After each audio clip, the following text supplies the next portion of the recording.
नमस्कार मित्रांनो, मराठी संत साहित्यामध्ये ज्ञानेश्वरी, संत एकनाथांचं भागवत, संत तुकारामांची गाथा आणि संत रामदासकृत दासबोध या ग्रंथांना नितांत महत्त्व आहे. असं म्हणतात की मराठी माणसाचं विचारधन म्हणून या संतांच्या ग्रंथाकडे पाहिल्या जाते. तर मित्रांनो, संत रामदासांचा दासबोध हा जो ग्रंथ आहे, या ग्रंथाकडं रामदासांचा विश्वकोश म्हणून पाहिल्या जाते. म्हणजे या ठिकाणी पहा, प्रचंड व्यापकता हे एक या ग्रंथाचं वैशिष्ट्य आहे. अनेक विषय अत्यंत सोप्या भाषेमध्ये संत रामदासांनी या ग्रंथातून सांगितलेले आहेत. असा हा रामदासांचा एक महत्त्वाचा ग्रंथ म्हणजे दासबोध. आता दासबोध हा जो ग्रंथ आहे पहा, हा ग्रंथ म्हणजे संत रामदासांच्या 50 वर्ष केलेल्या चिंतनाचं, अवलोकनाचं, अभ्यासाचं सार म्हणजे हा ग्रंथ आहे. 50 वर्ष संत रामदासांनी जे अवलोकन केलं, जे अभ्यास केलं किंवा या जीवनासंबंधी त्यांनी जे चिंतन केलं, त्या चिंतनाचा सार म्हणून दासबोध या ग्रंथाकडे पाहिल्या जाते. आता पहा, या ग्रंथाला दासबोध असं नाव त्यांनी का दिलं, त्याबद्दल अभ्यासकामध्ये वेगवेगळे मतप्रवाह आहेत. काही अभ्यासक सांगतात की दासबोध हा जो ग्रंथ आहे तो त्र्यंबकरायांच्या बालबोध या ग्रंथावरून त्यांना दासबोध हे नाव सुचलं असावं, असं काही अभ्यासक सांगतात. आता असं मत प्रामुख्यानं ल रा पांगारकर यांचं या ठिकाणी पाहायला मिळते. आणि त्याचबरोबर पहा, या दासबोध या ग्रंथाबद्दल असंही सांगितलं जाते, दासांनी म्हणजे रामदासांनी शिष्यांना केलेला बोध म्हणजे दासबोध. म्हणजे रामदास स्वतःला दास संबोधतात. म्हणजे दासाने म्हणजे रामदासांनी आपल्या शिष्यांना सोप्या भाषेमध्ये केलेला बोध म्हणजे दासबोध. किंवा असंही सांगितले जाते, दासाला म्हणजे रामदासाला झालेला बोध म्हणजे दासबोध. म्हणजे रामदासांनी शिष्यांना केलेला बोध म्हणजे दासबोध, किंवा दासाला म्हणजे रामदासाला जो बोध झाला तो ग्रंथ म्हणजे दासबोध आहे. म्हणजे रामदासाला जो बोध झाला तो ज्या ग्रंथातून मांडण्यात आला तो ग्रंथ म्हणजे दासबोध आहे.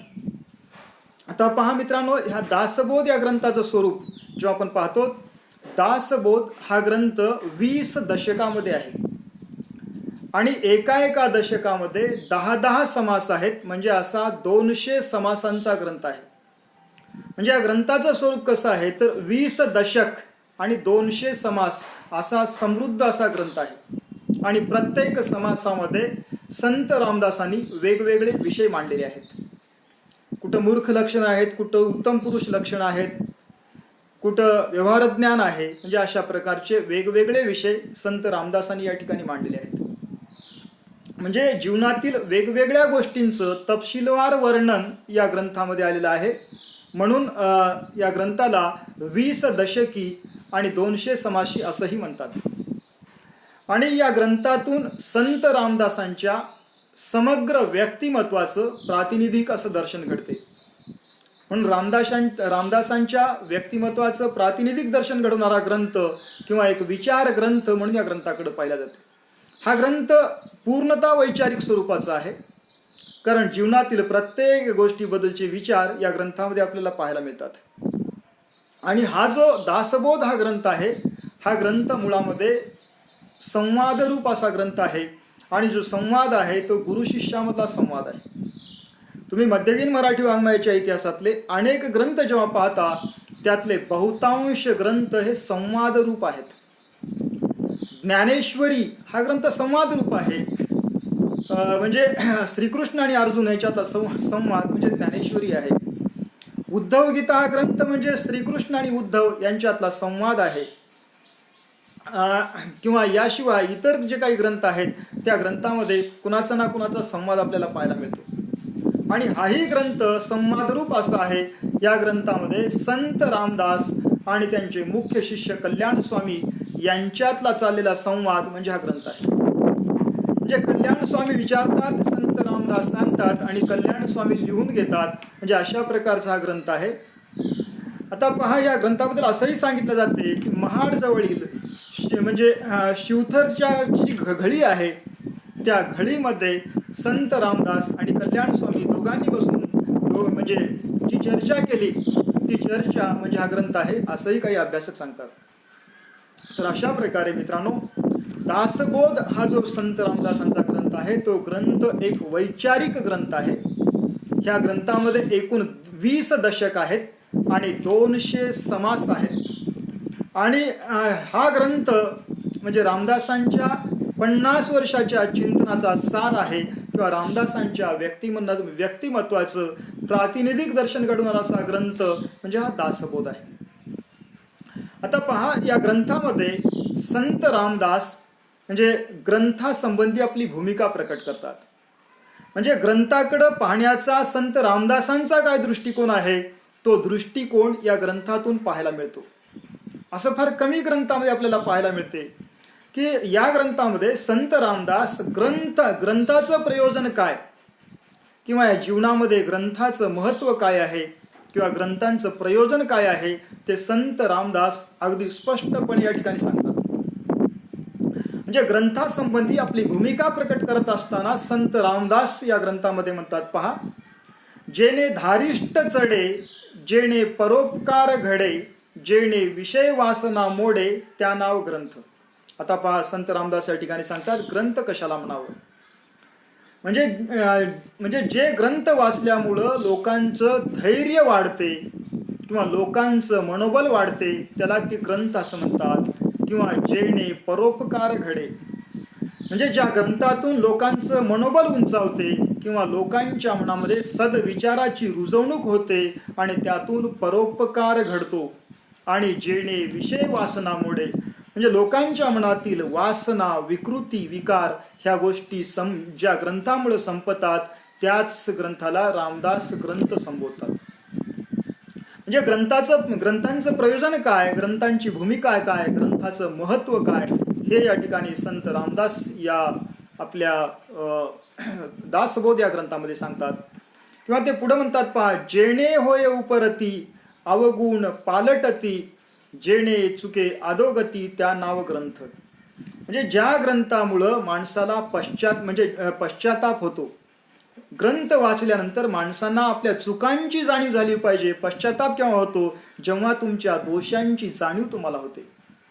म्हणजे ग्रंथ वाचल्यानंतर आपल्यातील दोषांची जाणीव झाली पाहिजे आणि आपले अवगुण नाहीसे झाले पाहिजेत.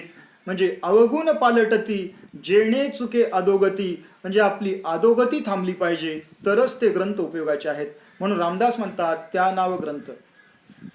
ग्रंथ त्यांनाच समजावं ज्यातून लोकांचं मनोबल उंचावेल, लोकांच्या मनामध्ये सद्गुण रुजतील, विषय वासना विकार नाहीसे होतील, म्हणजे त्याचबरोबर आपल्या दोषांची जाणीव होईल, आपल्यातील अवगुण नाहीसे होतील आणि आपली अधोगती थांबेल, तरच त्याला ग्रंथ म्हणावं.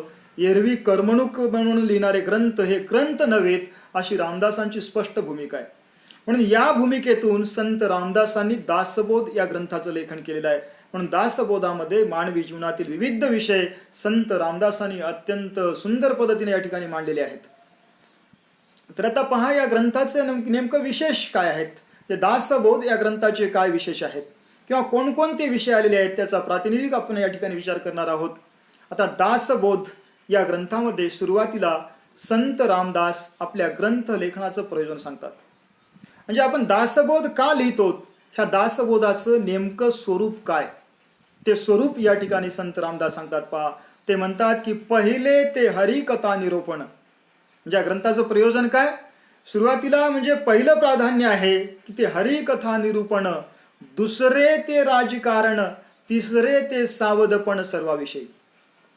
आता पहा, या ग्रंथामध्ये सांगतात की या ग्रंथ लेखनाचं मुख्य प्रयोजन आहे लोकांच्या मनामध्ये भक्ती विचार रुजवणं, हे पहिलं प्रयोजन आहे. आणि दुसरे ते राजकारण, कारण त्या काळामध्ये सगळीकडे इस्लामी अन्याय अत्याचार मोठ्या प्रमाणामध्ये वाढले होते. इस्लामी राजे महाराजे मोठ्या प्रमाणामध्ये या ठिकाणी प्रजेवर अत्याचार करत होते. त्या काळामध्ये लोकांना संघटित करून या अत्याचारी इस्लामी सत्तेविरुद्ध लढण्यासाठी प्रवृत्त करणं गरजेचं होतं. म्हणून ते म्हणतात दुसरे ते राजकारण.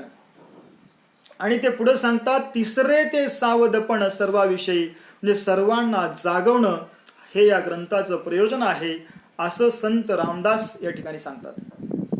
आणि संत रामदासांचं एकूण चरित्र पाहिलं किंवा त्यांचं योगदान पाहिलं, त्यांच्या जीवनाची वाटचाल पाहिली, तर संत रामदास केवळ निवृत्तीवादी संत नव्हते, तर ते प्रवृत्तीवादी होते. कारण त्यांनी केवळ निवृत्तीचा पुरस्कार केला नाही, वैराग्याचाच पुरस्कार केला नाही, तर त्याचबरोबर त्यांनी प्रपंचाचाही पुरस्कार केला. म्हणजे प्रपंच आणि परमार्थ या दोन्ही गोष्टीचा समन्वय साधला पाहिजे, अशी भूमिका संत रामदासांची होती. आणि दासबोध या ग्रंथामध्ये त्यांनी अग्रक्रमाने प्रपंच आणि परमार्थ यामध्ये समन्वय असला पाहिजे, माणसानं प्रपंचाला महत्त्व दिलंच पाहिजे, असं आग्रहपूर्वक संत रामदास या ग्रंथामध्ये सांगतात. ते म्हणतात पहा की आधी प्रपंच करावा नेटका, मग परमार्थ घ्यावे विवेका, येथे आळस करू नका विवेकी हो. म्हणजे संत रामदास या ठिकाणी सांगतात पहा, म्हणजे माणसानं या जगामध्ये जीवन जगत असताना आपला संसार अत्यंत नेटका केला पाहिजे. म्हणजे अत्यंत चातुर्यानं कौशल्यानं आपला संसार टापटीप केला पाहिजे. आधी प्रपंच करावा नेटका, अगोदर आपला प्रपंच चांगला करावा, आणि प्रपंच चांगला केल्यानंतर मग आपला उद्धार करण्यासाठी म्हणजे अत्यंत विचारपूर्वक म्हणजे विवेकानं परमार्थ करावा. म्हणजे हे बाबा भेटले त्याच्या पाया पड, ते बाबा भेटले त्याच्या पाया पड, असं न करता म्हणजे परमार्थ ही गोष्ट समजून घेऊन करण्याची गोष्ट आहे. परमार्थ ही गोष्ट शहाणपणानं विवेकानं करण्याची गोष्ट आहे, असं संत रामदास आपल्या दासबोधामध्ये सांगतात. आणि त्याचबरोबर ते पुढे म्हणतात पहा, येथे आळस करू नका विवेकी हो. आणि हा प्रपंच जर तुम्हाला सुंदर बनवायचा असेल, हा प्रपंच जर तुम्हाला आनंदी बनवायचा असेल, सुखात राहायचा असेल, तर तुम्हाला आळस करून चालणार नाही. तर या ठिकाणी तुम्हाला कष्ट केलेच पाहिजेत आणि विवेकानं संसार केला पाहिजे, असं रामदास पुन्हा पुन्हा सांगतात. किंवा त्याच्याही पुढे जाऊन ते म्हणतात पहा की नुसतं प्रपंच सोडून जर केवळ परमार्थ करत बसलात, तर त्यातून तुमची अधोगती झाल्याशिवाय राहणार नाही किंवा तुम्ही भिकेला लागल्याशिवाय राहणार नाही, असंही रामदास या ठिकाणी सांगतात. ते म्हणतात पहा, प्रपंच सांडून परमार्थ केला, अन्न न मिळे खायला, मग तया करंट्याला परमार्थ कैसा. जर तुम्ही तुमचा संसार सोडून प्रपंच सोडून नुसतं परमार्थ करत बसलात, तर तुम्हाला अन्नही खायला मिळणार नाही, भीक मागल्याशिवाय तुम्हाला पर्याय राहणार नाही. म्हणून ते म्हणतात पहा, प्रपंच सांडून परमार्थ केला, अन्न न मिळे खायला, मग तया करंट्याला परमार्थ कैसा. म्हणजे जो प्रपंच सोडून परमार्थ करत बसतो त्याला खायला अन्नही मिळणार नाही, भीक मागल्याशिवाय पर्याय राहणार नाही, आणि तशा करंट्याला काय परमार्थ प्राप्त होणार, असं संत रामदास सांगतात. म्हणजे संत रामदास आपल्या या दासबोध या ग्रंथामध्ये प्रपंच आणि परमार्थ याचं संतुलन ठेवलं पाहिजे, ही भूमिका या ठिकाणी मांडतात. किंवा ते पुढे म्हणतात पहा की संसार मुळीच नासका, विवेके करावा नेटका. संसारामध्ये समस्या खूप आहेत, संसारामध्ये अडचणी खूप आहेत, म्हणून माणसानं संसारापासून लांब पळू नये. तर आता रामदासांच्या पूर्वी अनेक संतांची भूमिका अशी होती पहा, ब्रह्मसत्य जगमिथ्य, पण रामदास सांगतात की ब्रह्मसत्य जगही सत्य आहे. आणि म्हणून या ठिकाणी पहा, आपला संसार सुंदर केला पाहिजे, संसार नेटका केला पाहिजे. संसारामध्ये समस्या अनेक आहेत, म्हणून ते म्हणतात पहा, संसार मुळीच नासका. संसार अडचणींनी भरलेला आहे, समस्यांनी भरलेला आहे, पण शहाणपणानं विवेकानं तो नेटका केला पाहिजे, तरच आपण या संसारामध्ये सुखी होऊ शकतो.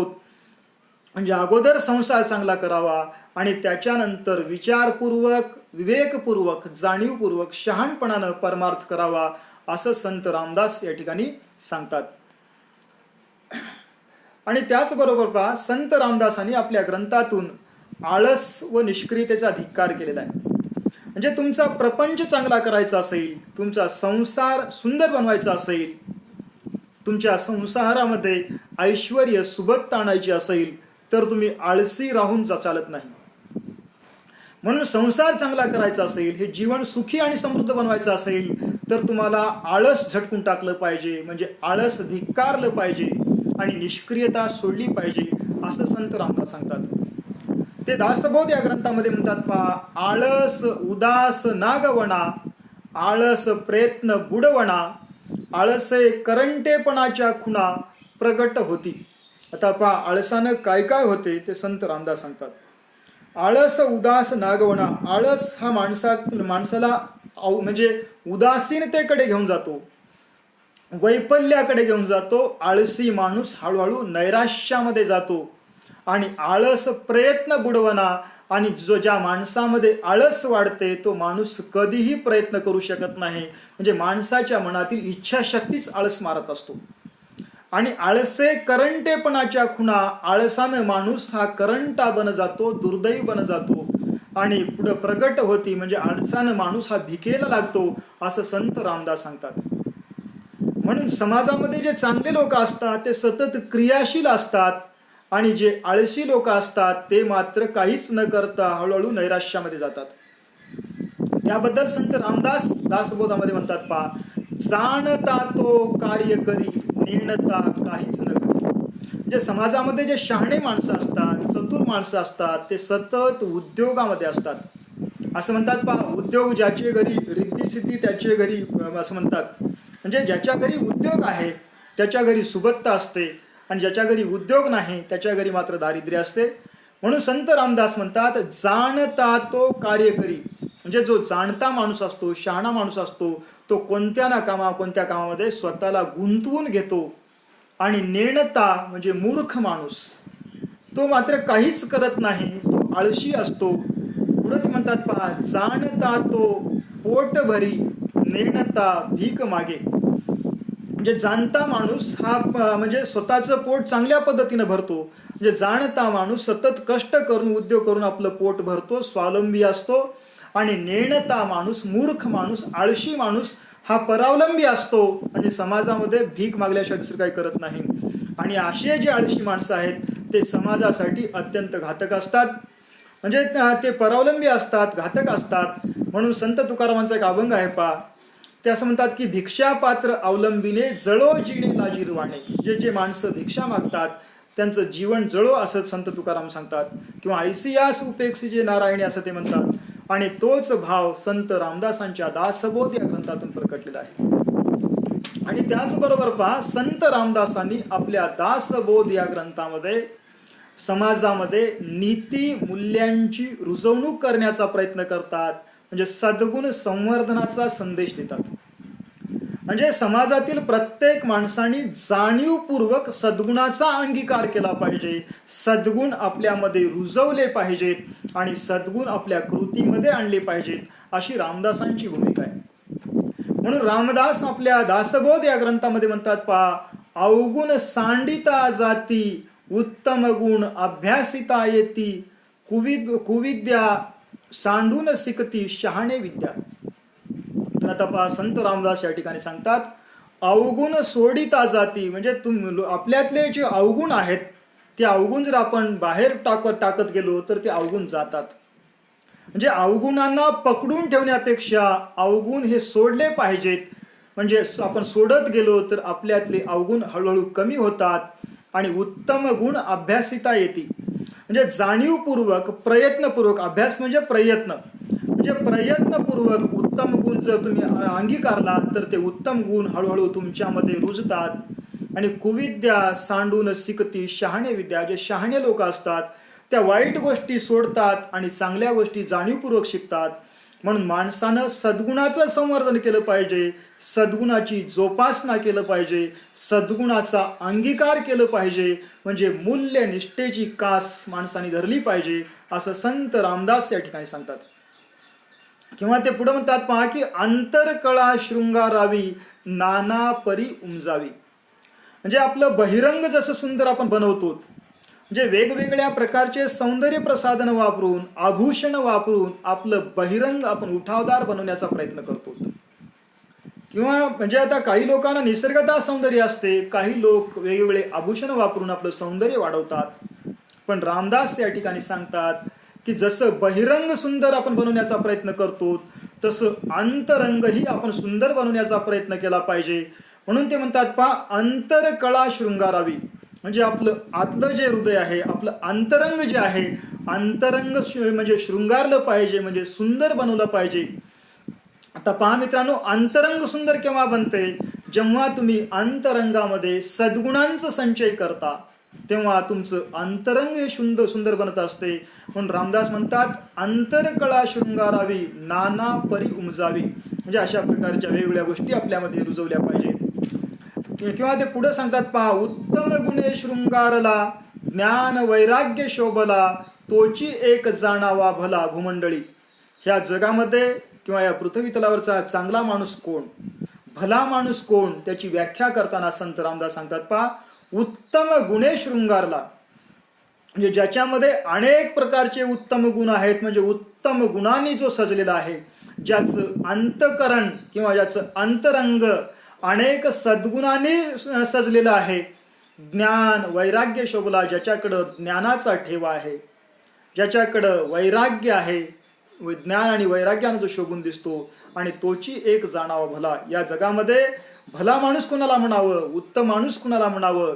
ज्याच्या हृदयामध्ये सद्गुण आहेत, ज्याच्या कृती उक्तीतून ज्ञान वैराग्याचा आविष्कार होतो, तोच एक माणूस भला जाणावा या भूमंडळी, असं संत रामदास या ठिकाणी सांगतात.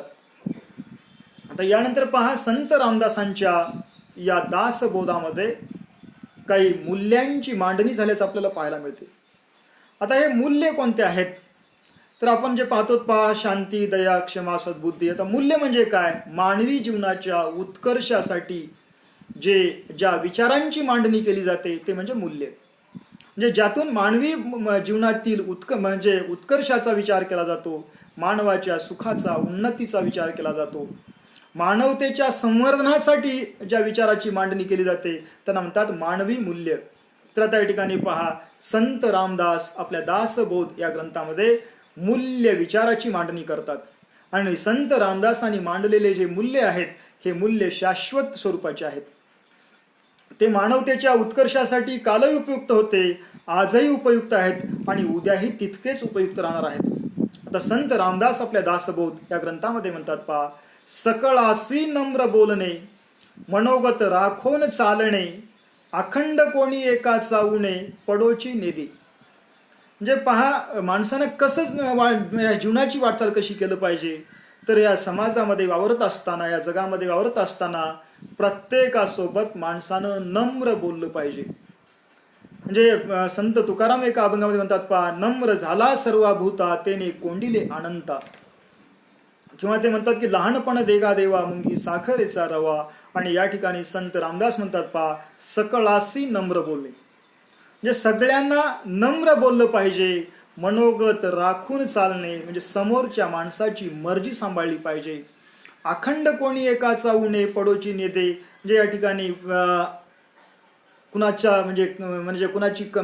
कुणाच्या उणीवा काढू नयेत, किंवा म्हणजे या ठिकाणी पहा, कुणाच्या मर्यादेवर बोट ठेवू नये, असंही संत रामदास सांगतात. किंवा दुसऱ्या एका ओळीमध्ये म्हणतात पहा, दुसऱ्याच्या दुःखे दुखावे, दुसऱ्याच्या सुखे सुखावे, अवघेची सुखी असावे ऐसी वासना. म्हणजे सतत माणसानं मांगल्याचा विचार केला पाहिजे, सतत सकारात्मक विचार केला पाहिजे. ते म्हणतात पहा, दुसऱ्याच्या दुःखे दुखावे. म्हणजे दुसरे जर संकटात असले तर त्याच्या दुःखामुळं जर आपला दुःख होत असेल तर या ठिकाणी आपण माणूस आहोत ही त्याची खूण आहे. दुसऱ्याच्या दुःखे दुखावे, दुसऱ्याच्या सुखे सुखावे. दुसऱ्याचं दुःख पाहून दुःखी व्हावं आणि दुसऱ्याचं सुख पाहून आनंदी व्हावं. पण लोक उलट होतात. म्हणजे दुःख पाहून आनंदी होतात आणि दुसऱ्याचं सुख पाहून दुःखी होतात. त्यामुळं जीवनामध्ये ते कधी सुखी होत नाहीत. आणि पुढे ते म्हणतात पहा, अवघेची सुखी असावे ऐसी वासना. आणि जगामध्ये सगळे सुखी असले पाहिजेत अशी भावना आपल्या मनामध्ये असली पाहिजे. कारण आपण ज्या पद्धतीनं जसं विचार करतो, आपण सकारात्मक विचार केलं तर आपल्या मनाची सकारात्मक ऊर्जा वाढत असते आणि त्याचा परिणाम आपल्याही आरोग्यावर होतो. आपण इतरांबद्दल सतत नकारात्मक विचार केलं तर आपल्या मनामध्ये नकारात्मकता वाढते आणि त्याचा परिणाम आपल्या रोगप्रतिकारक शक्तीवर होतो, असं मानसशास्त्र सांगते पहा. आणि तोच विचार संत रामदासांच्या या ग्रंथातून अप्रत्यक्षपणे या ठिकाणी प्रकटलेला आहे. किंवा ते पुढे म्हणतात पहा, शरीर परोपकारे लावावे, बहुतांच्या कार्यास यावे, उने पडो न ने द्यावे कोणी एकाचे. आता पहा, हा जन्म आपल्याला पुन्हा पुन्हा मिळणार नाही. म्हणून हा जन्म मिळाला तर ह्या जीवनामध्ये आपलं हे शरीर, आपला हे देह परोपकारासाठी झिजवावं.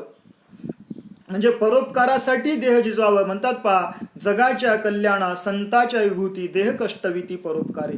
म्हणून या ठिकाणी आपला हा देह परोपकारासाठी झिजवावा. म्हणजे स्वतःसाठी तर झिजवावाच, पण स्वतःसाठी झिजता इतरांसाठी झिजावं. कारण जे लोक इतरांसाठी झिजतात ते मरूनही जिवंत असतात. तर काल आपण बाबासाहेबांची जयंती साजरी केलो. बाबासाहेब जाऊन किती वर्ष झाले तरी बाबासाहेबांची जयंती लहानांपासून थोरांपर्यंत सगळे करतात. का तर त्यांनी आपला अवघा देह लोकांसाठी झिजवला होता. म्हणून या ठिकाणी पाहते म्हणतात की शरीर परोपकारी लावावे, बहुतांच्या कार्यास यावे. म्हणजे अनेकांच्या मदतीला जावं. उने पडो ने द्यावे कोणी एकाचे. म्हणजे कुणालाही कोण्या गोष्टीचं म्हणजे उने पडू देऊ नये. म्हणजे असंही संत रामदास सांगतात. म्हणजे संत रामदास आपल्या या दासबोध या ग्रंथातून म्हणजे सामाजिक मूल्याची मांडणी करतात, सामाजिक स्नेहभावाचा संदेश देतात. आणि त्याचबरोबर पहा, संत रामदास आपल्या या दासबोध या ग्रंथामध्ये त्यांनी एकांताचंही महत्त्व सांगितलेलं आहे. जीवनामध्ये जर तुम्हाला काही भव्य दिव्य उदात्त काही करायचं असेल, काही उत्तुंग स्वरूपाचं काम करायचं असेल तर तुम्हाला काही वेळ एकांत पत्करावाच लागतो. तुम्ही गर्दीमध्ये सतत 24 तास गर्दीमध्ये राहून असं काही भव्य दिव्य करू शकणार नाहीत. माणूस हा समाजशील प्राणी आहे. समाजामध्ये राहिला पाहिजे, समाजामध्ये वावरला पाहिजे, प्रसंगी गर्दीमध्ये वावरला पाहिजे. पण 24 तास गर्दीमध्ये राहून माणूस काही फार मोठं काम करू शकत नाही. म्हणून काही वेळ तरी माणसानं एकांत पत्करलं पाहिजे आणि एकांत पत्करून आत्मचिंतन केलं पाहिजे. असा मानसिक पातळीवरचा विचार संत रामदासांनी आपल्या दासबोध या ग्रंथामध्ये त्यांनी मांडलेला आहे. असं म्हणतात पहा, जीवनातील एकांताचं महत्त्व सांगताना संत रामदास म्हणतात, एकांती विवेक ठाई पडे, एकांती यत्न सापडे, एकांती तर्क वावडे ब्रह्मांड गोळी. आता पहा, एकांती विवेक ठाई पडे म्हणजे माणसाचा सद्विवेक हा एकांतामध्ये अधिक जागरूक असतो. असं म्हणतात पहा, जेव्हा आपण गर्दीमध्ये असतो आपली मानसिकता ही गर्दीची असते आणि गर्दीमध्ये माणूस विवेकापासून लांब जातो. झुंडीचं मानसशास्त्र जे आहे, झुंडीमध्ये माणसाचं विवेक हरवते. आणि संत रामदास सांगतात की जीवनामध्ये काही वेळा माणसानं जाणीवपूर्वक एकांत पत्करला पाहिजे. एकांती विवेक ठाई पडे, एकांतामध्ये आपलं म्हणजे विवेक वाढत असते किंवा विवेक जागृत होत असते.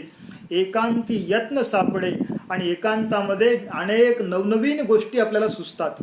पहा, संत रामदास सांगतात की काही जर लिहायचं असेल, काही साधना करायची असेल, काही वाचायचं असेल तर माणसानं एकांत पत्करलंच पाहिजे. आज या कोरोना महामारीमुळं वारंवार टाळेबंदी लागत आहे आणि अपरिहार्यपणे आपल्या जीवनामध्ये एकांत येत आहे. आणि ह्या एकांताचा विनियोग कसा करावा याचा आदर्श आपल्या दासबोधामध्ये पाहायला मिळतो. किंवा जीवनातील एकांताचं महत्त्व काय, एकांताचं काय महत्त्व आहे ते जाणून घेण्यासाठी दासबोध हा ग्रंथ महत्त्वाचा आहे. ते म्हणतात की एकांती यत्न सापडे. आज म्हणजे सरकारनं टाळेबंदी केलेली आहे, म्हणजे आपण आपल्या घरात राहणं ही देखील एक राष्ट्रसेवाच आहे आज. म्हणून या ठिकाणी एकांत पत्करून काय केलं पाहिजे तर एकांतामध्ये एकांत पत्करून माणसानं विचार केलं पाहिजे, एकांत पत्करून आत्मचिंतन केलं पाहिजे, एकांत पत्करून नव्या संधीचा शोध घेतला पाहिजे, नव्या शक्यता शोधल्या पाहिजेत. म्हणून संत रामदास म्हणतात एकांतातून काय होत असते, एकांती यत्न सापडे. एकांतामध्ये अनेक उपाय सापडतात किंवा अनेक नवीन गोष्टी सुचतात.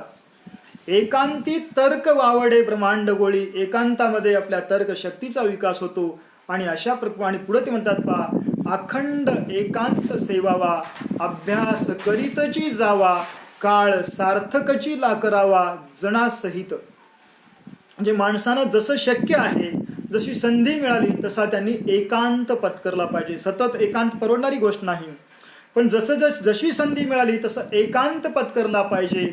आणि एकांत पत्करून अभ्यास केलं पाहिजे. एकांत पत्करून नुसतं झोपून फायदा नाही, एकांत पत्करून नुसती टी व्ही पाहून फायदा नाही, एकांत पत्करून नुसतं मोबाईल हातात घेऊन फायदा नाही, तर एकांत पत्करून अभ्यास केला पाहिजे, आत्मचिंतन केलं पाहिजे. आणि तो काळ सार्थकी लावला पाहिजे, एकांताचा काळ सार्थकी लावला पाहिजे. सध्याच्या लॉकडाऊनच्या काळामध्ये संत रामदासांनी जो एकांता संदर्भातला जो विचार मांडला तो अत्यंत महत्वाचा असा विचार आहे. तर पहा, यानंतर संत रामदासांच्या या दासबोध या ग्रंथामध्ये प्रयत्नवादाची मांडणी त्यांनी केलेली आहे. संत रामदास हे प्रयत्नवादी संत आहेत, ते प्रवृत्तीवादी संत आहेत. त्यांनी सतत प्रयत्नाचं महत्त्व सांगितलेलं आहे. ते म्हणतात पहा की केल्याने होत आहे रे आधी केलेची पाहिजे. किंवा या ठिकाणी ते सांगतात पहा, प्रयत्नाचं महत्त्व सांगताना ते म्हणतात, ऐक सदैवपणाचे लक्षण रिकामा जाऊ नेदिक क्षण. संत तुकारामांचा एक अभंग आहे पहा, ओले मूळ भेदी खडकाचे अंग अभ्यासासी सांग कार्यसिद्धी ऐसे काही नाही अवघड दोरी चिरा कापे पडिला काचनी अभ्यास सेवणी विष पडे. किंवा असाध्य ते साध्य करिता सायास कारण अभ्यास तुका म्हणे. असं संत तुकाराम प्रयत्नाचं महत्त्व त्यांनी आपल्या अभंगातून सांगितलं होतं. आणि संत रामदास दासबोध या ग्रंथामध्ये प्रयत्नाचं महत्त्व सांगताना ते म्हणतात, ऐक सदैवपणाचे लक्षण रिकामा जाऊ नेदिक क्षण. म्हणजे सदैव किंवा देव त्यालाच मानावं, देवत्व तिथंच असते जिथं एकही क्षण वाया घातल्या जात नाही. तुकारामांचा एक अभंग आहे पहा, माणसानं जीवनातल्या प्रत्येक क्षणाचा उपयोग कसा केला पाहिजे. ते सांगतात की मडे झाकून या करीती पेरणी कुणबियाची वाणी लवल आहे ऐसे बा करी स्वहित आपुले जयासी फावले नरदेह. या ठिकाणी संत रामदास असं म्हणतात की देवत्व त्याच ठिकाणी आहे जिथं एकही क्षण वाया घातल्या जात नाही. जे रिकामं उदासपणे बसून राहतात तिथं देवत्व नाही. केवळ हातपाय गाळून जे देवाचं नाव घेत बसतात तिथंही देवत्व नाही.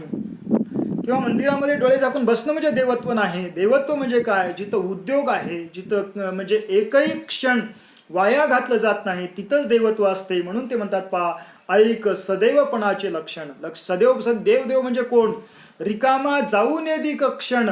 देवत्व त्याच्याच अंगी असते जो माणूस एकही क्षण वाया घालत नाही, असं संत रामदास या ठिकाणी सांगतात. म्हणजे जीवनातील प्रत्येक सेकंदाचा विनियोग कसा केला पाहिजे, टाइम मॅनेजमेंट कसं केलं पाहिजे, हे संत रामदासांनी दासबोध या ग्रंथामध्ये सांगितलेलं आहे. असं म्हणतात पहा, संत रामदासांचा दासबोध हा ग्रंथ म्हणजे एक उत्तम मॅनेजमेंट शास्त्र आहे, म्हणजे उत्तम व्यवस्थापन शास्त्र आहे. आज व्यवस्थापन शास्त्राच्या अंगानं दासबोधाचा अभ्यास अनेक अभ्यासक करत आहेत. तर या ठिकाणी पहा, ते पुढे सांगतात पहा, प्रयत्नाचं महत्त्व सांगताना म्हणतात, कष्टे विन फळ नाही, कष्टे विन राज्य नाही, केल्या विन होत नाही साध्य जणी. म्हणजे जगामध्ये म्हणजे सतत माणसानं प्रयत्न केलं पाहिजे, माणसानं कष्ट केलं पाहिजे. कष्टे विन फळ नाही. ह्या जगामध्ये कष्ट केल्याशिवाय तुम्हाला फळ मिळणार नाही. कष्टे विन राज्य नाही. तुम्हाला जर काही अधिकार मिळवायचे असतील तर तुम्हाला कष्ट केलंच पाहिजे. केल्या विन होत नाही साध्य जणी. तुम्ही काही केल्याशिवाय जगामध्ये काही साध्य होत नाही. किंवा ते जे कष्ट न करता दुसऱ्यावर अवलंबून असतात त्यांच्याबद्दल संत रामदास सांगतात पहा, जो दुसऱ्यावरी विश्वासला त्याचा कार्यभाग बुडाला. म्हणून माणसानं कष्ट केलं पाहिजे. कष्ट केल्यानंतरच आपला ध्येय साध्य होऊ शकतो, आपला हेतू साध्य होऊ शकतो, किंवा काहीतरी आपण उत्तुंग स्वरूपाचं काम करू शकतो, असं संत रामदास सांगतात. म्हणजे संत रामदासांनी आपल्या या दासबोध या ग्रंथामध्ये आपल्या अनेक ओवीतून त्यांनी प्रयत्नाचं महत्त्व प्राधान्याने सांगितलेलं आहे. आता पहा, संत रामदासांचा दासबोध हा जो ग्रंथ आहे तो ग्रंथ म्हणजे जणू काय व्यवहार ज्ञान शास्त्रच आहे. या ग्रंथामध्ये पावला पावलावर व्यवहार ज्ञानाचं दर्शन आपल्याला घडते, किंवा जीवनामध्ये व्यवहार कसा केला पाहिजे, जीवन कसं जगलं पाहिजे, या संदर्भात संत रामदास अत्यंत मौलिक स्वरूपाचा विचार या ग्रंथामध्ये मांडलेला आहे. आता पहा, त्यांनी जे व्यवहार ज्ञान मांडलेलं आहे त्यांनी अत्यंत बारकाईनं तपशिलानं सांगितलेलं आहे. अक्षर कसं काढलं पाहिजे, किंवा वेळेचा उपयोग कसा केला पाहिजे, बोललं कसं पाहिजे. कारण एका ठिकाणी म्हणतात पहा, अभ्यासे प्रकट व्हावे नाहीतरी झाकोनची असावे, प्रकट होऊन नासावे हे बरे नव्हे. पहा काय विचार आहे संत रामदासांचा. ते असं म्हणतात की एखाद्या ठिकाणी जर तुम्हाला व्यक्त व्हायचं असेल तर परिपूर्ण अभ्यास करूनच व्यक्त झालं पाहिजे. अर्धवट अभ्यासावर बोलण्याचा प्रयत्न करू नये, त्याच्यामुळं फजिती होते. तसं अर्धवट अभ्यासावर बोलण्यापेक्षा न बोललेलं फार चांगलं, असं संत रामदास सांगतात. आता पहा, त्यांचं जे व्यवहार ज्ञान आहे ते व्यवहार ज्ञान या ग्रंथामध्ये पदोपदी पाहायला मिळते. आता पहा, ते या ठिकाणी सांगतात की माणसानं जीवनामध्ये वाटचाल करत असताना आंधळेपणानं कोणत्या गोष्टी करू नयेत. प्रत्येक गोष्ट समजून उमजून केली पाहिजे. ह्या संदर्भात ते म्हणतात पहा, वाट पुसल्याविण जाऊ नये, फळ ओळखिल्याविण खाऊ नये, पडिली वस्तू घेऊ नये एकाएकी. म्हणजे कुठं जाते वेळेस वाट पुसल्याशिवाय विचारू नये. म्हणजे या ठिकाणी वाट म्हणजे जीवनाची वाटचाल करत असताना प्रत्येक गोष्ट समजून आणि उमजूनच केली पाहिजे, विवेकानं केली पाहिजे, असं रामदासांचं म्हणणं आहे. किंवा फळ ओळखिल्याविना खाऊ नये. कोणतं फळ आहे ते कळलं ओळखिल्याशिवाय खाऊ नये. किंवा एखादी रस्त्यामध्ये वस्तू पडली तर ती लगेच उचलू नये, असं ते सांगतात. आणि त्याचबरोबर पुढं आता पहा, समाजामध्ये वावरत असताना ते म्हणतात की क्षणा रुसो नये, लटिका पुरुषार्थ बोलू नये, केल्याविन सांगू नये आपुला पराक्रमू. म्हणजे समाजामध्ये वावरत असताना समाजाशी समायोजन साधण्याचं कौशल्य आपल्याकडे असलं पाहिजे. आपण प्रत्येकावर जर रुसत बसलो तर आपण त्यातून बाहेर पडतो किंवा आपण एकाकी पडतो.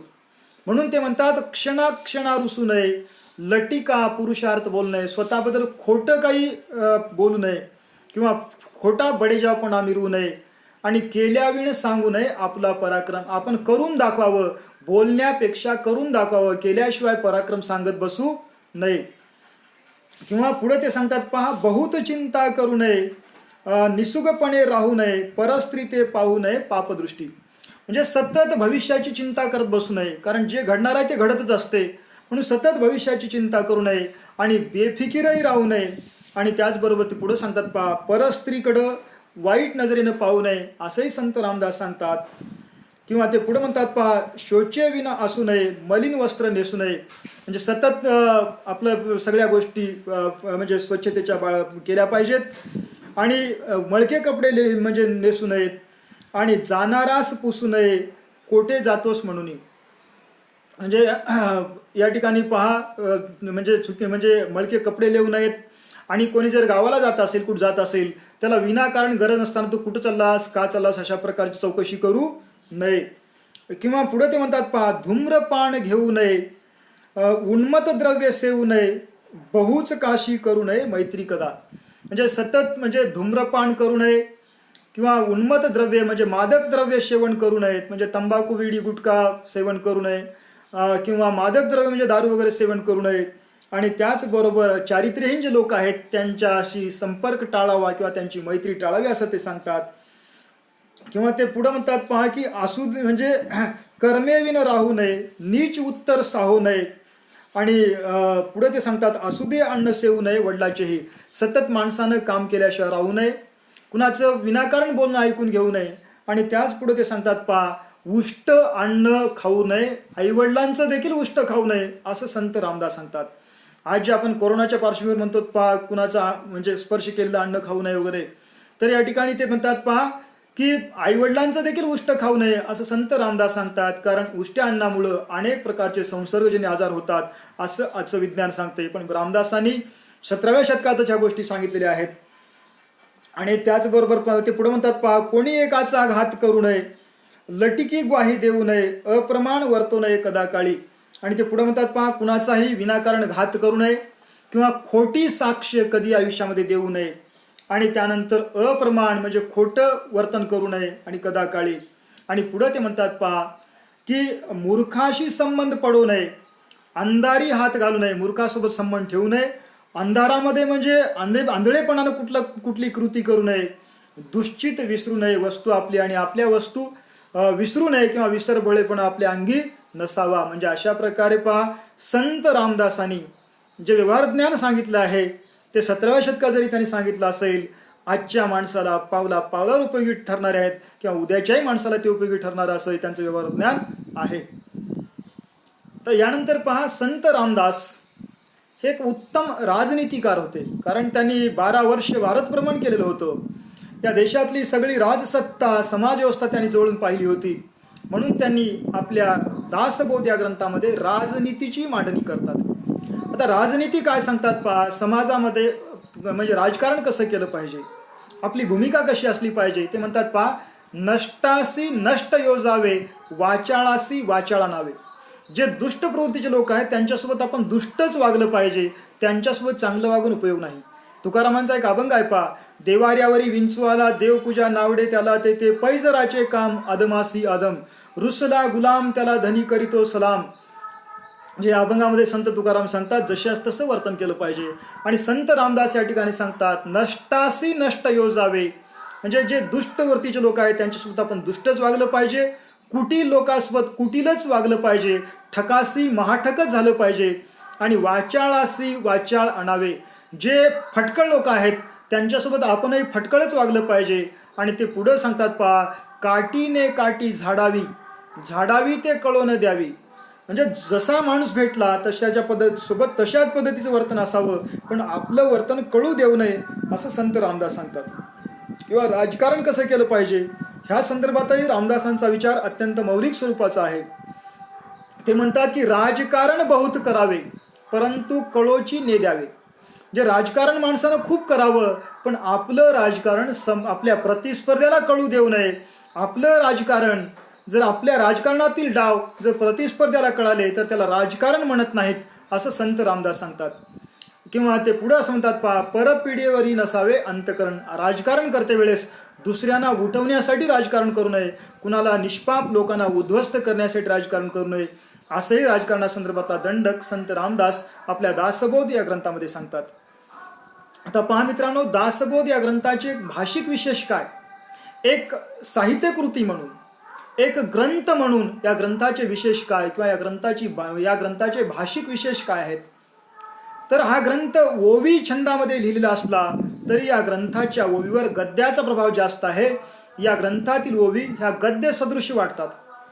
ज्ञानेश्वरीच्या ओवीमध्ये जो गोडवा आहे, ज्ञानेश्वरीतील त्या ओवीमध्ये म्हणजे जो माधुर्य आहे किंवा जे लालित्य आहे, ते लालित्य, ते माधुर्य किंवा तो गोडवा या दासबोधातील ओवीमध्ये आपल्याला पाहायला मिळत नाही.